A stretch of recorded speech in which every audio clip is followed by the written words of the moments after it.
ኧረ ጄኒ እየጠበቁን እኮ ነው። በቃ ጨርሻለሁ። አቀብዬ መመለስ ብቻ እኮ ነው። ይሄን ውበት ይዘሽ ግን እንደዚህ መሆንሽ ይገርመኛል። ሁሉም ሰው የራሱ የሆነ ውበት አለው። የኔ ውበት ደግሞ ከባሌ ጋር ደስተኛ መሆን ብቻ ነው። አተበኩና እንብላ እንጂ በሉ እናንተ። እኔ ሚስቴን ጠብቃታለሁ። በህይወትሽ ደስተኛ ነሽ? በጣም ደስተኛ ነኝ። ከዚህ የተሻለ ህይወት ይገባሻል። አዎ፣ ግን ጊዜው ሲደርስ ሁሉም ነገር የተስተካከለ ይሆናል። እዚህ ጋር ቀብዬው ልምጣ። እሺ በቃ ቶሎ በይ።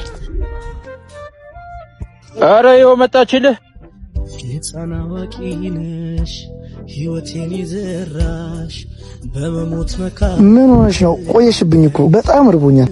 በጣም ይቅርታ። ከሰል እኮ አልያዝ ብሎ አስቸግሮኝ ነው።